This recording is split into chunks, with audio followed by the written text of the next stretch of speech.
Puedes. Ya te Es que puse ya la no, opción. ya me salí, como ya me salí de la pantalla, ahora ya. Estamos en vivo, parece.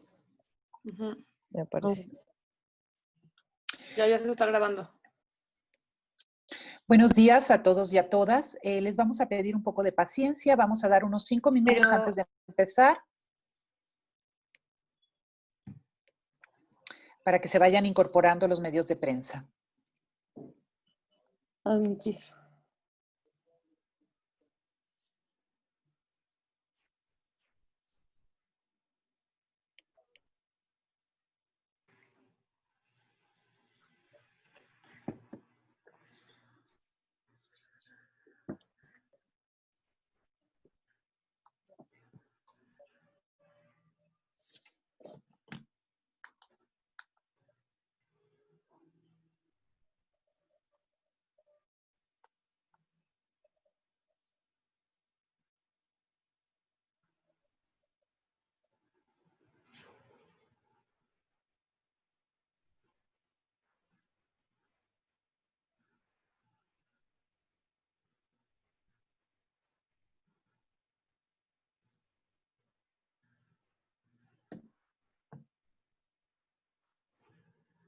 A quienes van entrando les estamos pidiendo un poco de paciencia para iniciar mientras se van incorporando los medios de prensa, por favor.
Pues vamos a iniciar.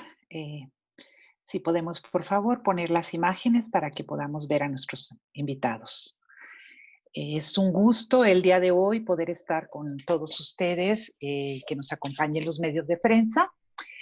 Pues esta videoconferencia y esta conferencia de prensa tiene sobre todo como objetivo lanzar esta campaña de desenterrar la verdad con el documental Volverte a ver. Y pues queremos recordarles a todos que tenemos todavía 38.891 cuerpos que pasaron por algunos de los servicios médicos forenses que están esperando ser identificados. De estos cuerpos, 84 fueron exhumados de las fosas de Jojutla, de las que nos hablarán algunas de nuestras invitadas el día de hoy. Y exactamente el día de hoy, estas personas han cumplido 1,290 días esperando regresar a casa, esperando ser identificados y entregados a sus familias. Y es por esta necesidad urgente de que se cumplan las promesas del gobierno actual de reconocer estos cuerpos que se lanza esta campaña. tenemos que el número de personas no identificadas ha crecido en un 1032% en los últimos años, del 2006 al 2019. Solamente con el gobierno actual, 4.905 cuerpos arribaron a los distintos servicios CEMEFOS del Estado y no han sido identificados. Creo que México ha acuñado un nuevo término que no existía en el lenguaje forense y es el término de las fosas clandestinas del Estado. Antes se hablaba que había fosas comunes del Estado o fosas clandestinas, pues aquí tenemos fosas clandestinas bajo custodia del Estado. Y es sobre este fenómeno terrible del que nos van a hablar el día de hoy, sobre los casos específicos de Jojutla, Tetelcingo, y sobre el caso de Jojutla que se aborda en el documental Volverte a Ver, sobre el que nos van a hablar las invitadas del día de hoy y sobre el que estamos invitando a la prensa a cubrir para romper la complicidad del silencio que se ha construido alrededor de estos 1.290 días de espera para que los 84 cuerpos que fueron exhumados de las fosas de Jojutla puedan regresar a casa y puedan cumplirse las promesas de identificación. Para hablar sobre este tema, contamos el día de hoy con la participación de las colectivas Regresando a Casa Morelos y Familias Resiliencia Unida, y también con la participación de la directora, la productora y la encargada de medios del documental Volverte a Ver. Buenos días a todos y a todas. Nos da muchísimo gusto que hoy podamos mover la conciencia de la sociedad con la alianza de la prensa para hablar sobre estos temas. Vamos a empezar dándole la palabra en estos momentos a Angélica Rodríguez Monroy, de la organización Regresando a Casa Morelos. Angie, bienvenida, nos da mucho gusto que estés el día de hoy con nosotras. Y quisiéramos pues que nos pudieras compartir con la prensa cuál es la situación al día de hoy de Jojutla. ¿Qué nos podrías contar sobre lo que ha pasado en estos 1.290 días de espera? Si pudieras abrir tu micrófono, por favor. Sí, hola, muy buenos días a todos. Muchas gracias por acompañarnos. Es un gusto tenerlos aquí y agradecerles de antemano la difusión y el acompañamiento que le estén dando al documental y bueno, a esta situación que estamos viviendo, no solo en el estado de Morelos, sino a nivel nacional y en otros países también. Y bueno, como bien nos presentó Aida, van 1.290 días de que se cerró la fosa de Jojutla, sin que al día de hoy tengamos una persona que haya regresado de estas exhumaciones con sus seres queridos. Cuando el objetivo principal de las familias y el por qué estuvimos ahí es específicamente de regresarlos a casa, ¿no? Regresarlos a sus hogares. Sin embargo, hasta el día de hoy no tenemos un solo identificado, no tenemos uno solo que haya regresado a su hogar. Un poquito les platico de lo que está pasando ahora en Jojutla. Resulta que, como ustedes pueden saber, y bueno, y ahora que vean el documental, todavía van a tener más conocimiento sobre cuando se cierra la fosa de Jojutla. Ahí mismo se puede ver que se quedaron cuerpos todavía. Se sospecha que sea otra fosa más. En esa fosa hay cuerpos se sacaron como de dos temporalidades, como en dos momentos se enterraron cuerpos ahí. Inicialmente se esperaba que solo fueran 35 y terminamos con 84, justo por eso. Y se piensa que se quedaron cuerpos atrapados ahí porque arriba de esos cuerpos teníamos 4 tumbas de personas que enterraron a sus familiares. Son unas tumbas particulares y que obviamente no podíamos seguir sacando los cuerpos que estaban ahí porque se podían venir las tumbas abajo, porque podíamos caer en una, judicialmente hablando, podíamos llegar a tener algún, nos podían acusar de algo, ¿no? Entonces, lo que no queremos es, nosotras respetamos Esas tumbas son particulares, tienen un permiso y estaban ahí. Al día de hoy les comento que ya la justificación del gobierno era que primera, que no localizaba a los familiares de esas tumbas, de quienes estaban en esas tumbas. Otra, que unos ya no estaban las familias ahí, y otras que no daban el permiso de remover esas tumbas. Eso era una justificación. Sin embargo, al día de hoy ya se contactó a las familias, ya se tienen firmados los permisos para remover esas 4 tumbas, para que se libere ese espacio y se pueda continuar con los trabajos de exhumación y sacar a todos los que siguen ahí. Sin embargo, las familias en este momento no queremos que eso suceda. Sí queremos que se remuevan y que se libere ese espacio, porque claro que queremos saber quiénes son los que están ahí, pero lo que nosotros estamos exigiendo al gobierno del estado y queremos que se sepa a nivel nacional es que antes de que empezar otra vez a exhumar y sacar los cuerpos que están ahí, necesitamos conocer quiénes son los 84 que fueron exhumados hace 3 años. En el 2017, en abril del 2017 se cerró la fosa y han pasado ya 3 largos años sin que conozcamos y ni siquiera tenemos la certeza de que los perfiles genéticos que se le tomaron a esas personas ya hayan sido procesados, porque al día de hoy no lo conocemos. Y bueno, ese es el estatus que guarda ahorita Jojutla. Carlos Brito, que está allá en Jojutla, que ha sido un aliado de las familias, ahorita nos decía el último día que lo vimos, porque estamos en contacto de manera cotidiana, que el gobierno del estado se comprometió con los familiares a pagarles las nuevas tumbas a las familias. También es otra cosa que no está haciendo el estado, que se lo ha dejado al municipio, y entonces el municipio se está haciendo cargo, porque él ya tenía un compromiso, porque el municipio fue el encargado, fue quien tomó la responsabilidad de localizar a las familias y de ofrecerles otro espacio más digno.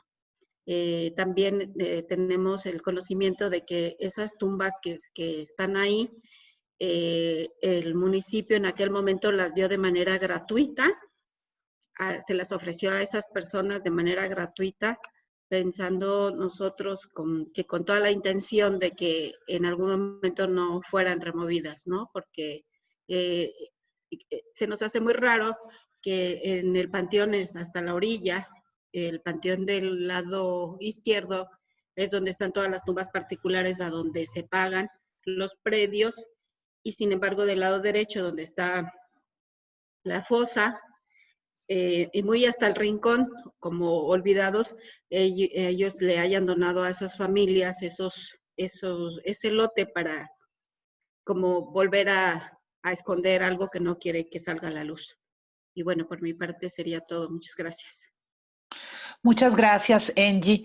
Pues parte de lo que este documental nos muestra son esas irregularidades que hacen pensar a Angélica Rodríguez que hay una complicidad por parte del Estado para tratar de tapar estas fosas. Y en ese sentido, pues para recordarles a los periodistas que nos están acompañando, fue gracias a las familias que entre el 2016 y el 2017 lograron que se exhumaran las fosas de Tetelcingo y Jojutla y que se descubriera todas estas complicidades e irregularidades que ocultaban las fosas clandestinas del Estado. Y bueno, pues sobre este proceso, para saber qué es lo que se exige exactamente a las autoridades sobre el caso de las fosas de Morelos, no solo de Jojutla, sino en general, nos gustaría que nos pudiera hablar en este momento Edith Hernández, de la colectiva también Regresando a Casa Morelos, y que es una de las protagonistas del documental que va a lanzar esta campaña. Edith, te paso la palabra, por favor. Hola, buenos días. Gracias a todos por acompañarnos. Bueno, como decía mi compañera Angélica, es una prioridad que se identifique los cuerpos que ya fueron exhumados en Jojutla, en la fosa común de Jojutla, porque, o sea, ya pasó todo el trabajo, han pasado 3 años y esos cuerpos siguen sin ser identificados, no se han validado las muestras genéticas entre las 4 instituciones participantes, que fue la Fiscalía, la Universidad del Estado de Morelos, en ese tiempo fue Policía Federal y PGR. Entonces, no han hecho este trabajo de sentarse en una mesa a platicar, a confrontar las muestras y decir que están de acuerdo. Entonces, si no se ha hecho esta situación, no se puede avanzar.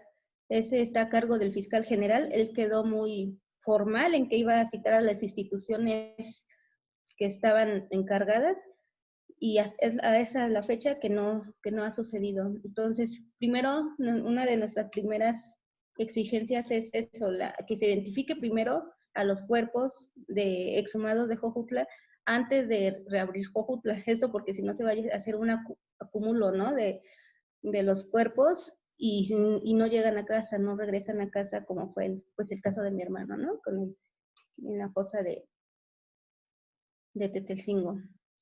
También estamos exigiendo la publicación de un plan de exhumación. Para eso es necesario conocer todas las fosas comunes en el estado de Morelos.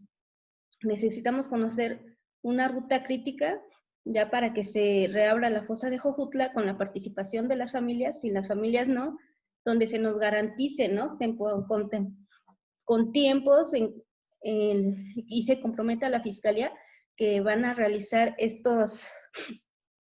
esta identificación de los cuerpos y no pase tanto el tiempo como ha pasado de la primera exhumación de Jojutla hasta ahora. Esa es otra exigencia, lo queremos por escrito, donde nos garanticen la presencia de las familias y también un perito independiente por parte de las familias, porque pues desafortunadamente ya no tenemos la confianza, ¿no? Ya no hay confianza en las instituciones, lo cual necesitamos un perito o peritos independientes de parte de las familias. Hay otra exigencia que hemos venido pidiendo, que es la publicación de un álbum fotográfico de las prendas, joyería, o sea, todo tipo de pertenencias, tatuajes de los cuerpos que fueron exhumados en Jojutla. Esto para ver si es un indicio de identificación. A lo mejor yo puedo reconocer a mi hermano o a mi hija porque traía un tatuaje, ¿no?, en el brazo, o a mi hermano porque él siempre andaba en el trabajo con su playa que decía materiales para la construcción Hernández, y era su negocio. Entonces ese nos puede dar un indicio de que nuestro familiar desaparecido puede estar entre esos cuerpos. Ese sería algo muy bueno que nos apoyaría no solo a las familias de Morelos, sino a las familias de todo el país y de Latinoamérica, porque no tendrían que transportarse a Morelos para ver un catálogo aquí en Morelos, sino que este catálogo sea público de alguna forma, que les dé acceso a las familias que tienen un familiar desaparecido. Otra exigencia que tenemos es que participar también, sabemos que en Morelos hay 3 CEMEFOS y esos CEMEFOS están repletos de cadáveres. Aproximadamente hay 500 personas sin ser identificadas y necesitamos también saber sobre esos cuerpos, quiénes son, que les regresen una identidad a esas personas para que de ahí regresen a su casa, pero también queremos ser partícipe en esa, no en la identificación, pero sí en la observación, sí de nuestra parte estar un poco más conscientes de que están realizando un buen trabajo la Fiscalía, pero también ahí es necesario o exigimos más bien que la participación también de un experto forense de parte de las familias, para que a partir de que ya se haga todo este proceso de identificación con sus métodos, sean trasladados, ¿no?, al Panteón Forense, Jardines del Recuerdo, donde ya sean pues guardados de alguna forma. Y otra muy importante, otra exigencia es la creación de un centro de identificación humana aquí en Morelos, específicamente en Jojutla. Esto va a venir a ayudar con toda la problemática forense, no solo de Morelos, sino de los estados alrededor. Necesitamos que se cree aquí, porque ya hay uno en Coahuila, fue el primer centro de identificación humana en Coahuila, y nosotros creemos que el segundo centro de identificación humana sea aquí, en Morelos. Gracias, Edith. Muchísimas gracias, Edith. Solamente para recordar por qué la urgencia de identificar estos cuerpos. Tenemos 73,000 personas desaparecidas, 73,000 hogares que están esperando encontrar a sus familiares. Y paralelamente estamos se reporta, aunque se sabe que es un subregistro, que hay 38,891 personas sin identificar, esperando bajo custodia del Estado. O sea que si pensáramos sola matemáticamente, más de la mitad de los desaparecidos podrían estar en esas fosas clandestinas del Estado y no hay todavía una respuesta, a pesar de que hay mecanismos, de que hay presupuesto, supuestamente, de que hay nuevas legislaciones. La espera sigue aquí y es gracias a estas compañeras como las que están hoy acompañándonos que se está pues removiendo la conciencia y presionando al Estado para estas identificaciones. Y una herramienta muy importante para esta presión ha sido la prensa independiente y las documentalistas, y en ese sentido pues nos gustaría presentar ahora a Carolina Corral. Carolina Corral es antropóloga visual y documentalista que ha venido acompañando la lucha de las familias y es la directora del documental Volverte a Ver, con el que se inicia esta campaña. Carolina, me gustaría que nos pudieras contar un poco ya la prensa, cómo fue que te vinculas con las familias, con el tema de desaparición y cómo es que deciden hacer este documental. Hola, buenos días a todas y a todos. Gracias por estar. Efectivamente, llevamos casi 5 años documentando esta fosa. Las mamás llevan casi 5 años de haber descubierto una fosa común clandestina, como dice Aida, una fosa de gobierno.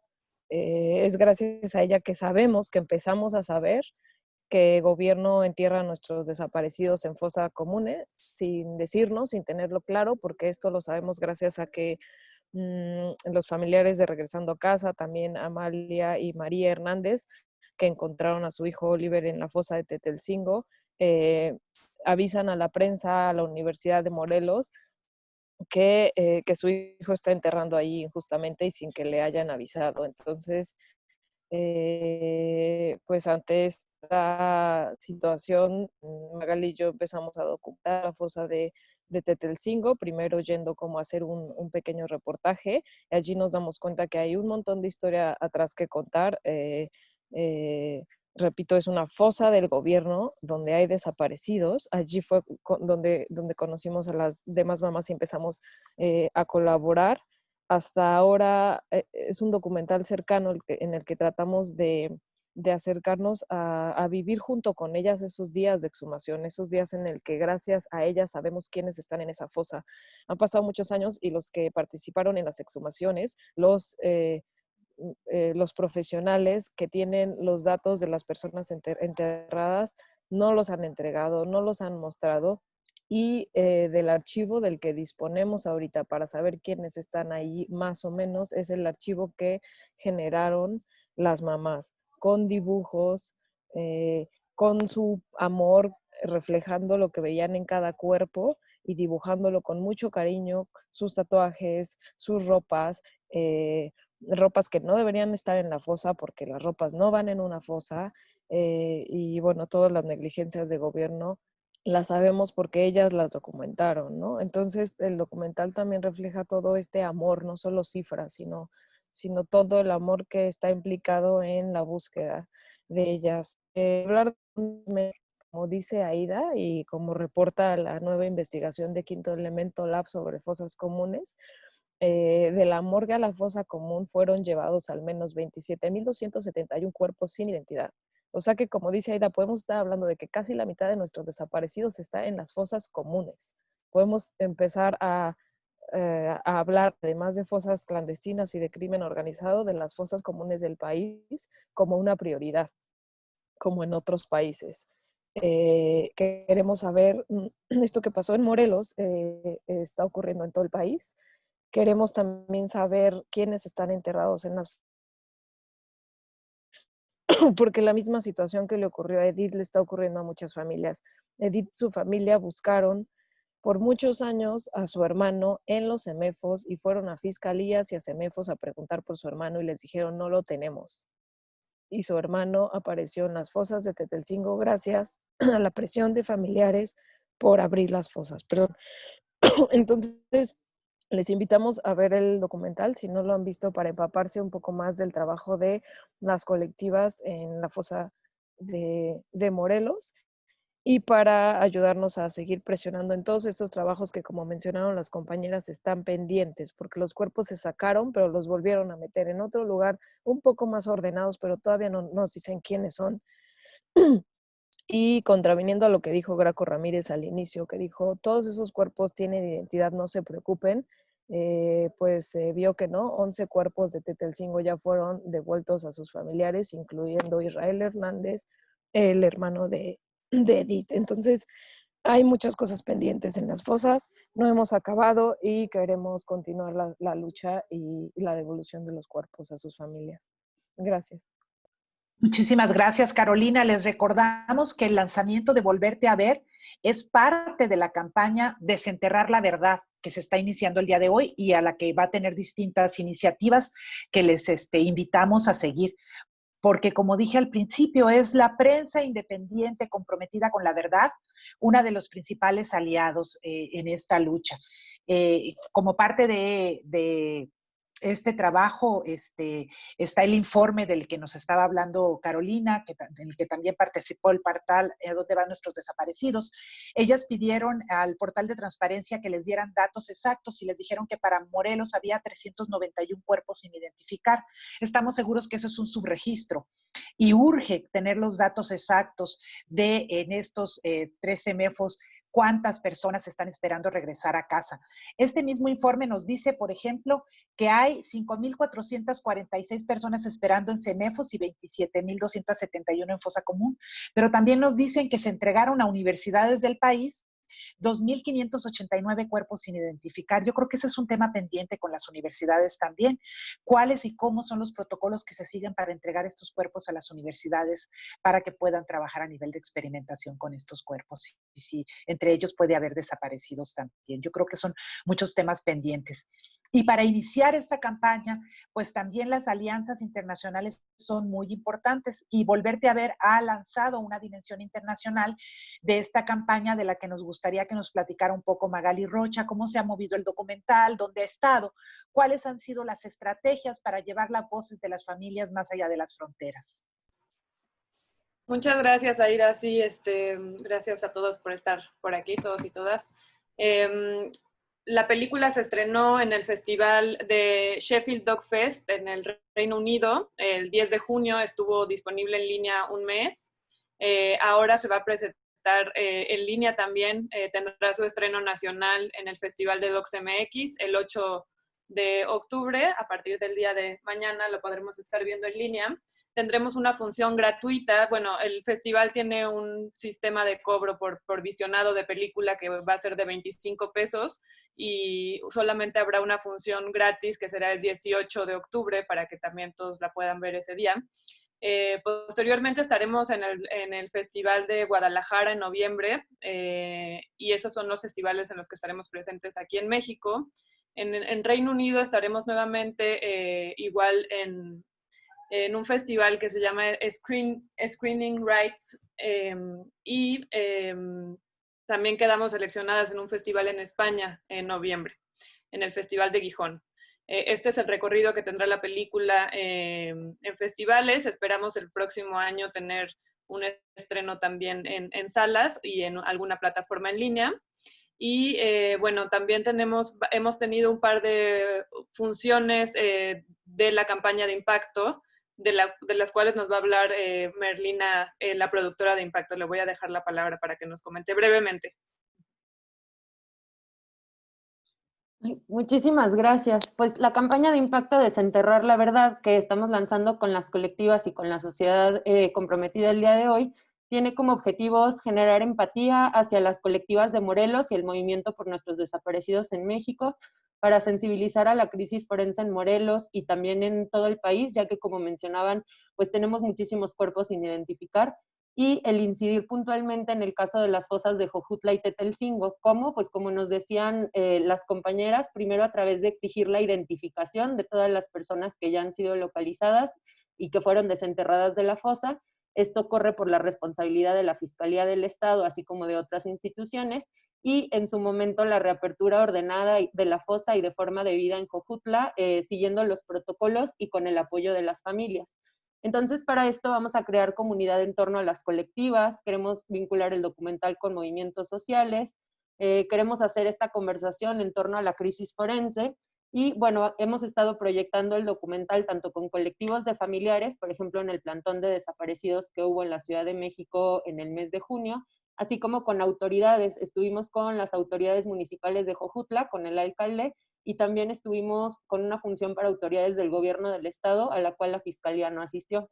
Finalmente, por ahí la directora Carolina comentó acerca de la base de datos independiente que las colectivas crearon durante el tiempo de las exhumaciones, y de la mano de la campaña vamos a estar lanzando esta base de datos con ayuda de la página web amatefilms.mx/volverte a ver. No sé si podemos, por favor, proyectar rápido la pantalla. ¿Nada? Bueno, como parte del... después. Como parte de la campaña vamos a estar liberando esta base de datos y al mismo tiempo una serie de 20 postales que realizó una artista de nombre Karen Aguilar, interviniendo en las imágenes que las propias colectivas hicieron. Entonces, cada una de estas postales va a representar a una de las personas identificadas, y la intención es compartirla mucho, tanto en su forma digital como en su forma física, porque también las tendremos impresas, para ayudar a recuperar, pues a que los desaparecidos puedan ir regresando a casa, ¿no? Buscando la forma de que les identifiquen y dando algunos tips de qué se puede hacer en caso de que alguien pueda llegar a reconocer a un familiar en una de estas personas. Entonces, esas son a grandes rasgos la información de la campaña de impacto, y me gustaría darle la palabra a Ana Ceci, otra integrante de nuestro equipo, para que nos platique puntualmente cuáles son los llamados de qué podemos hacer para apoyar.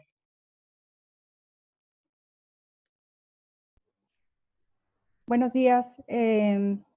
Pues sí, les quiero invitar a que nos sigan en las redes sociales. En Facebook estamos como Volverte a Ver Docu. En Twitter estamos como @volverteaverdoc. En Instagram somos amatefilmsmx. Y en la página web es amatefilms.mx/volverte a ver. Quiero recordarles que en la página del documental tenemos mucho material como estas postales que hicieron las mamás en la fosa de Jojutla, que es un material muy importante porque al compartirlo, pues de alguna manera podríamos hacer que alguna de estas personas pueda regresar a casa. En la página del documental también tenemos materiales como infografía, que nos ha ayudado la colectiva Activismo Jurídico, y todos estos materiales son para que ustedes nos ayuden en esta campaña de incidencia. Queremos hacer como se logró con el documental Hasta los Dientes en su momento, que se consiguió una disculpa pública para los padres de Jorge y de Javier. En este caso queremos también con este documental incidir en las políticas públicas para que de alguna manera se empiece a hacer justicia, que se reabran las fosas de Jojutla y Teltzinglo, que haya una plena identificación de todas las personas que están enterradas ahí, que se haga el centro de identificación y incidir pues en esta crisis forense que tiene el país. Entonces los invitamos con los hashtags Volverte a Ver y el de la campaña, que es el hashtag Desenterrar la Verdad, que nos acompañen compartiendo este material que ponemos a su disposición en las páginas. Gracias. Muchísimas gracias, Cecilia. Aquí tenemos algunas preguntas. Ya vamos a abrir ahora a quienes quieran hacer, o lo pueden enviar por el chat. La primera pregunta nos las hace Miguel Benítez de ADN Cultura. Y él nos pregunta, ¿cuántas horas de materiales hicieron para este documental? Y nos dice que lo complicado es la parte del megáfono, el cual anunciaba el encuentro de cuerpos. A él le gustaría que le dijeran cómo fue la selección de estas imágenes. Y su tercera pregunta es, en la actualidad, ¿en qué se desempeña la diputada local que estuvo, que aparece en el documental, y qué ha pasado con los otros funcionarios involucrados en el caso? No sé quién quiere tomar tal vez la parte del documental. Pues muchas gracias por ver el documental. Tenemos cerca de 40 horas de material aproximadamente. El objetivo del megáfono y de toda la estructura del documental era un poco revivir lo que todos estábamos viviendo esos días de fosa, que era una información a cuentagotas por parte de las autoridades. Como se vive en el documental, no sabíamos cuántos cuerpos estaban encontrando porque nos habían prometido o nos habían dicho que había 35 y conforme avanzaban los días las mamás descubrían más al escarbar la fosa. Entonces el megáfono es un poco además era como un reloj, ¿no? Constantemente contando el número de cuerpos que se estaban encontrando.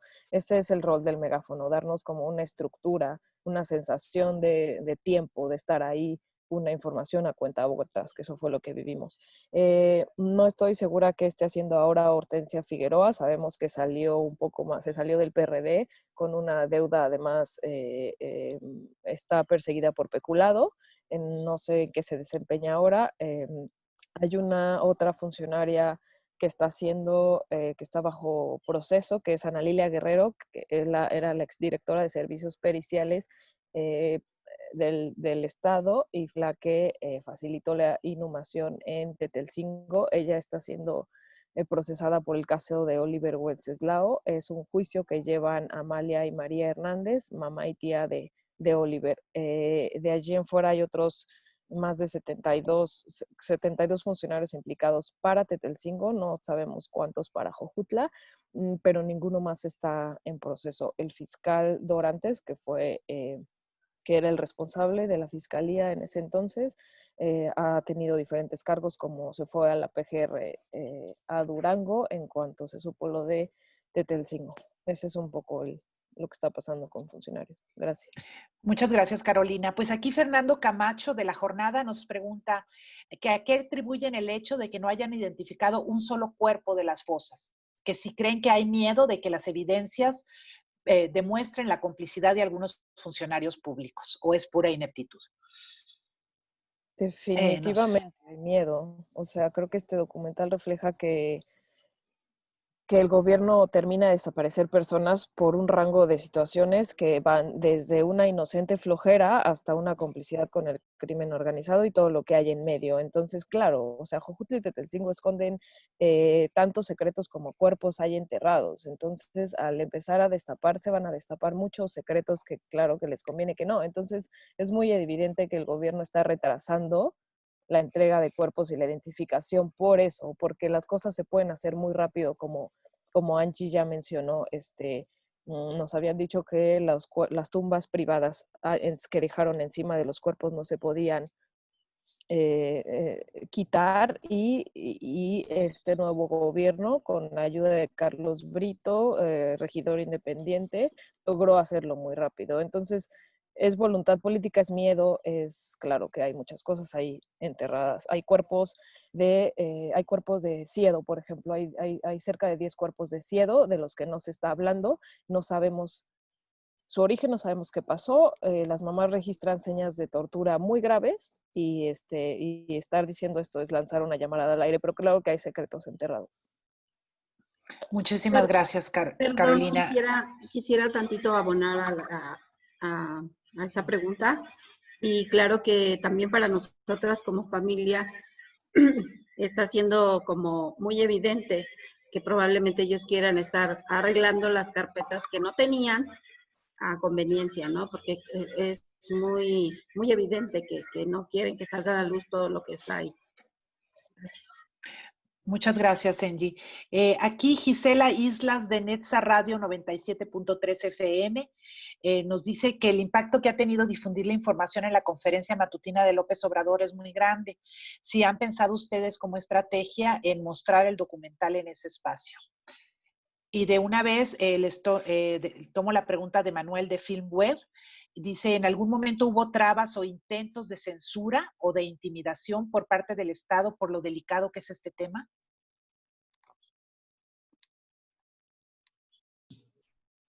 No sé quién quiere tomarlo. Pregunta, quizás también la puede contestar Merle. No lo habíamos pensado de la conferencia matutina. Quizás puede ser una buena herramienta, pero por el momento no la habíamos pensado. La segunda pregunta, de nuestra parte, no. Como realizadoras, no sé si tengan algo que decir al respecto, las protagonistas. Angie o Edith, no sé si la pregunta es si ha habido alguna traba o alguna forma de censura por parte del Estado para difundir esta situación. Si pueden abrir su micrófono, si quieren participar. Digo, no nos hemos sentido como perseguidas o amenazadas en ningún momento. Bueno, en lo particular yo no. El caso de Edith es diferente, pero bueno. Y las trabas, pues las que sigue. Creo que a partir del documental o de que supieron, nosotras estábamos teniendo reuniones con la Fiscalía, reuniones de avances cada mes. Ahora, entre que sale el documental y entre la pandemia, se nos ha restringido un poco esas reuniones y no las han suspendido. Entonces, pues es claro que si empezábamos como a trabajar de ya un poco más como, ya nos empezaban a ver como aliados, sabemos que ahora con la puesta del documental, pues ya no nos van a tener otra vez como aliados, ¿no? Ya nos van a empezar a poner un poquito más de trabas de las normales que ya estamos acostumbradas a padecer con la Fiscalía del Estado. Muchas gracias. No sé si quieres añadir algo, Edith. Bueno, más que censura, ha sido la apatía también por parte de ellos, porque se les ha invitado a Fiscalía a que vaya a ver el documental y no llega. Entonces, es como el que si no sé qué pasa, no hago nada, ¿no? No sé, no. Ha estado invitado el fiscal general, hasta el gobernador, y no acceden. Entonces, si no van a conocer esa parte de nosotras como familiares desaparecidos, menos nos van a entender. Nada más eso. Muchas Yo gracias. quisiera agregar Carolina, un incidente. Solo para agregar un último incidente, y es que algunas de las figuras, por ejemplo, Graco Ramírez, que aparece en el documental, reaccionó hacia nuestras redes sociales diciendo que la información que estábamos manejando en una publicación y que viene de las bases de datos y de la experiencia de las colectivas, pues nos dijo que estábamos diciendo mentiras. Entonces, creemos que esta es una reacción que vamos a encontrar mucho entre los funcionarios y especialmente pues entre aquellos que han estado implicados. muchísimas gracias, Merle.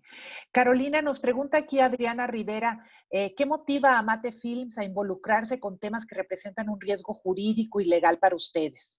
Bueno, un riesgo legal también. Como productora, ¿cómo obtienen su financiamiento económico y cómo lidian con el impacto emocional desde la toma de decisión de elegirlo, desde editarlo, las horas? ¿Cómo lidian con esta parte emocional que implica este tipo de periodismo independiente? Pues somos primero ciudadanos de un país que inició o entró en una guerra hace más de 10 años, ¿no? Y que de pronto se acercó cada vez a nosotras sin pedirlo y sin merecerlo. Entonces, muy cerca de mi hogar empezaron a desenterrar cuerpos y yo no lo podía creer y tampoco podía creer que no accionáramos como ciudadanos. Entonces, creo que más que desde una empresa está hecho como desde esto nos está pasando a todos. Cada que hago preguntas sobre cómo lidiar con este impacto emocional, me pregunto cómo lidian las mamás con no tener a sus hijas en su casa a diario. Y entonces recuerdo que yo solo soy un apoyo, solo somos unos apoyos para que ellas puedan tener a sus hijas de regreso en casa. Entonces, hay mucho que hacer y aportar un grano de arena es muy importante porque todos estamos involucrados en esta guerra y todos tenemos que salir de esta guerra juntos, ¿no? Y juntas. Entonces, nuestros dolores son mucho menores comparados a los dolores de más de 27,000 familias en este país, o ya 70,000. Gracias. Gracias, Carolina. Bianca Estrada, de Sin embargo, nos pregunta, ¿con el cambio de gobierno de Graco a Cuauhtémoc Blanco les han ofrecido algún tipo de garantía de estos años para apoyar a las familias, para reabrir las fosas? DocMex es un excelente canal para difusión del documental. ¿Cómo sienten de ser parte de este festival? Y yo quisiera añadir a la pregunta de Bianca Estrada, también soy articulista de la jornada, si ven alguna diferencia entre la administración anterior y la administración de López Obrador a nivel federal en lo que ha sido la respuesta. No sé quién quisiera contestar.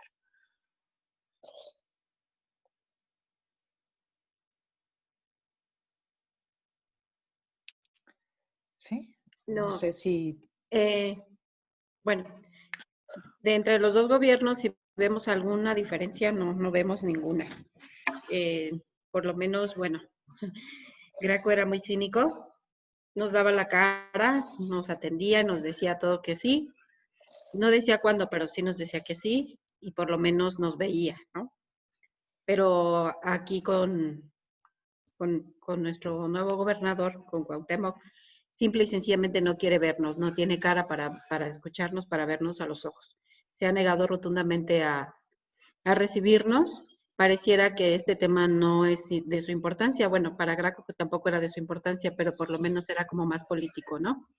Por lo menos o más hipócrita, no lo sé, pero nosotras no vemos ninguna diferencia de uno y de otro, ya a 2 años ya de que tomaron posesión este nuevo gobierno. Y bueno, ¿y qué decir de nuestro presidente, no? El discurso es, no hay un techo presupuestal, todo mi apoyo, se votó por él, las víctimas por primera vez nos organizamos para tomar decisiones y llegar, y para ir con una decisión, se supone, consensuada a las urnas, se votó por él y sin embargo nos estamos llevando una enorme decepción en cuanto a lo que está haciendo, incluso lo que se está haciendo ahorita en el Senado, ¿no? Que nos quieren quitar el fideicomiso para va a entrar que está en la ley de víctimas y que eso sería un retroceso a nuestros derechos que ya han sido peleados por muchos años y que nos ha tocado la pelea, como bien dice Carolina, o sea, no basta con todo el dolor que cargamos todos los días de no tener a nuestros hijos, sino que tenemos que estar luchando por los derechos que ya hemos ganado y que ahora nos quieren quitar. Entonces yo no sé si creo que ahora estemos peor porque el discurso es todo para las víctimas, yo estoy con ustedes, todo para los pobres, pero la realidad es completamente diferente. Gracias. Muchísimas gracias, Angélica. Aquí tenemos ahora a Verónica Santamaría de Newsweek México y ella, otra vez para las productoras, dice, ¿cómo surge la iniciativa de crear fichas de identificación para obtener más información de las personas desaparecidas al momento de identificarlas? ¿Qué impacto han tenido estas tarjetas que hicieron ustedes de identificación de personas? Y si ya han iniciado pláticas con otros colectivos de búsqueda en el país para hacer uso de estas fichas que nos enseñaba Merle hace un rato. Yo voy a decir 2 palabras y luego les paso la palabra. Estas fichas vienen, como dijimos, de lo que las mamás recabaron en la fosa y de que nos llamó mucho la atención la diferencia con la que una mamá podía registrar los datos de un cuerpo y la diferencia con la que un perito o alguien que no tiene apego a un cuerpo que está sacando puede hacerlo. Entonces, al ver cómo, de hecho, escribimos un artículo que está en A dónde van los desaparecidos, se llama El archivo de Jojutla, y un poco habla de este cariño que ellas le ponen, del esfuerzo de hacer dibujos porque no les permitieron pasar un perito independiente, entonces de todo el cuidado que ellas pusieron en cada palabra de lo que anotaban, en el color del brasier, en el moño del brasier, y el intento de Edith, por ejemplo, de dibujar una playera con el dibujito de Elmo, que era un estampado que llevaba una playera. Eso nos parecía que ante la ausencia de otra información por parte de lo que registraron la fosa, nos parecía muy importante llevarlo a postales para que fuera una manera de difundir y, como dijo Ana Ceci, de que alguien pudiera regresar a la casa. Entonces es el inicio, Merle puede hablar más de eso, y Maga, de quizás el primer día que estamos presentando las postales, van a empezar a viajar hoy. Merle o Maga. Sí, pues justamente Con respecto a las pláticas con otros colectivos de búsqueda en el país para hacer uso de este método, estas postales se inspiraron en una de las técnicas que usan otros colectivos del Movimiento por Nuestros Desaparecidos o, por ejemplo, Por Amor a Ellos en Jalisco, donde precisamente a la hora que identifican personas, escriben y hacen algunas tarjetas con sus características y las circulan a través de redes sociales para ver si así alguien que está buscando a su familiar desaparecido puede identificar una de esas prendas, como justamente decía Edith con el caso de la playera de su hermano. Entonces, sí estamos en pláticas y bueno, pues justo nos inspiramos en la forma en que las colectivas de búsqueda presentan la información y agregamos este componente pues de arte para poderla hacer gráfica y más visual para elaborar las postales. Y también pueden encontrar la base de datos en forma de datos en la página web. No sé si Maga, ¿quieres agregar algo? Yo quizás agregaría de una vez, ahora que la película está disponible en DocsMX, también hicimos la iniciativa de que las personas que sean familiares de desaparecidos no tengan que pagar por acceder a ella. Entonces, justo pues aprovecho este momento para informar si alguien, ¿no? Tiene esta situación, puede contactarnos y nosotros les vamos a dar pases para que puedan ver la película, porque es una película que está dedicada a las personas que buscan algún familiar desaparecido y pues no les tiene que costar para verla, ¿no? Aquí Luz Gil que pidió que si podía acceder a las postales, y para todo el que quiera acceder a las postales, ahí pueden ver en el chat, pueden bajarlas libremente y utilizarlas en www.amatefilms.mx, volverte a ver. Y nos pregunta Rey Ricard desde el medio digital Lado B, una pregunta que muchos académicos, prensa se ha hecho, y es, ¿dónde están los hombres en esta búsqueda? Y la pregunta es, ¿por qué son madres la mayoría de las que buscan y sostienen esta lucha? ¿Existe algún tipo de alejamiento por parte de los familiares masculinos para buscar a sus seres queridos? Pues esto sería sobre todo para las familias, yo creo, para Edith o para Angie. ¿Por qué piensan que son mujeres el 90% de quienes integran los colectivos? No, hay hombres también, pero el 90% probablemente, 80%, son mujeres. ¿A qué creen que se deba esta sobrerepresentación femenina en los colectivos de búsqueda? Bueno, yo creo que la comunicación que nosotros tenemos con nuestros hijos desde que los gestamos, desde que están en nuestro vientre, es una comunicación que los hombres no, solo algunos hombres han podido entender o sentir. Y ese lazo que nos une con nuestros hijos creo que es mucho más fuerte que el que tienen con los papás, ¿no? No, con esto no quiero decir que estoy generalizando, ¿no? Hay algunos papás que desarrollan esos lazos con sus hijos desde muy pequeños.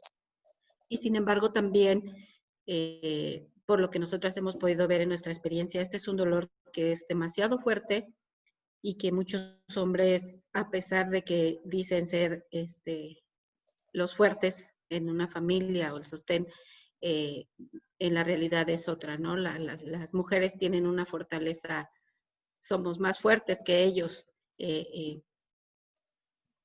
hablando porque ellos se refugian en otras cosas, en vicios, es tanto el dolor que no saben cómo manejarlo y no saben cómo canalizarlo y prefieren mejor, en algunos casos, huir, hacer como que no pasa nada o refugiarse en el alcohol o en otras cosas que hasta el momento no lo podemos entender, que enfrentar la realidad que están viviendo es demasiado dolorosa para ellos y no saben cómo afrontarla, porque además creo que culturalmente a los hombres no se les tiene permitido expresar sus sentimientos. Para nosotras creo que es mucho más fácil llorar aquí en una cámara sin sentir vergüenza y ellos no se lo permiten, ¿no? Socialmente o culturalmente hablando, para ellos es más complicado ese manejo de emociones y a veces no saben ni qué decir y precisamente por eso mejor prefieren dejarlo hacia las mujeres, ¿no? Para mí, en mi experiencia personal, así ha sido, ¿no? Y hasta la fecha, obvio que mis hijas tienen un papá que prefiere vivir alejado y aturdirse en otras cosas que enfrentar la realidad que vivimos todos los días. No sé. ¿Pregunta? Sí, pues también una parte que yo creo que es muy importante es que culturalmente aquí en México el hombre es el sostén de la casa, ¿no? Muchas veces, o cuando hay un familiar desaparecido, es muy complicado porque o decides ir a buscar o dejar tu trabajo. Es algo muy común que pasa que mis compañeras han perdido el trabajo por salir a buscar, no importa dejar todo lo que hay, dejan familia también, porque de alguna forma dejamos a los demás, ¿no? A nuestro alrededor, nuestros amigos, las amistades, los hijos. Entonces hay una pérdida de otra forma y sí es tomar esa decisión de o sigo trabajando para darle de comer a mis hijos o voy a mi búsqueda, y creo que ahí gana más el corazón de salir a buscar a tu ser querido, y siento que esa es una parte que los hombres no pueden como tomar tan fácil esa decisión, tal vez culturalmente por el hecho, como decía mi compañera, que no se les es tan permitido, ¿no? El llorar, el ser más sentimentales. Entonces, creo que este es un tema muy, muy complicado y ojalá y se animen más los hombres a ayudar, porque sí son de mucha ayuda. Muchísimas gracias. Yo quiero agregar algo Pues, rapidísimo antes de ir cerrando, Aida, que Merlina, productora de impacto de este documental, tiene una tesis justo que recoge estos testimonios con esta pregunta, ¿por qué son las mamás las que buscan? Y la acaba de poner allí en el chat y justo una de sus conclusiones es que las mamás buscan porque buscan por amor, ¿no? Entonces, si quieren ahondar en este tema, Merle compartió su tesis ahí. Y bueno, hay que ir cerrando, entonces. Bueno, y también, como yo también he venido trabajando ese tema, en la revista Via Yala pueden encontrar un artículo sobre el trabajo con madres de las desaparecidos, sobre los aportes de la antropología jurídica feminista a estas búsquedas entra en revista Via Yala. Y bueno, pues agradecemos a cada una a recordarle a la prensa el compromiso que tiene, pues, de romper el silencio, son nuestros aliados, por eso apostamos para hacer estas conferencias de prensa, porque sabemos que ustedes no las dejan solas, y pues queremos que puedan difundir, ahí están, ahorita si ven en el chat, están varios de los portales donde pueden ustedes difundir, las postales, los anuncios del documental, cuándo se va a presentar, y Angélica Rodríguez Monroy quiere dar un último mensaje para el cierre. Sí, Angélica. Sí, antes de que se me pase, y no quisiera dejar de nombrar con todo el nombre que llevan, que aquí en la Fiscalía General del Estado tenemos a la titular de la Fiscalía de Desaparecidos, la licenciada Zaira Lulo, Juan, y en servicios periciales tenemos al doctor, me acaba de ir su nombre. ¿Edith? ¿Cómo? Sí, al doctor Nava, que pareciera que a la licenciada Zaira, que es la de la Fiscalía de Desaparecidos, la puso el fiscal actual, con la consigna de entorpecer los trabajos y de decir todo no a las familias y de poner pretextos. A él y al doctor Nava de periciales, de servicios periciales, que es una persona que ya tiene muchos años siendo director de servicios periciales, que ya se había jubilado y que lo volvieron a traer a hacerse cargo de, es como pensar como que en todo Morelos no haya otra persona preparada que pueda tener ese cargo. Y eso nos hace pensar que lo pusieron justo para que tapar muchas cosas que no quieren que salgan a la luz. Entonces, pues no quería que terminara esto sin dar nombres concretos de esas personas que claramente están obstruyendo incluso el acceso a la creación de la Comisión de Búsqueda Estatal y no dando la información pertinente para poder localizar a nuestros desaparecidos. Angélica, no sé si quieres aprovechar también para comentar cómo en el marco de la campaña las iniciativas de los lunes. Sí, también,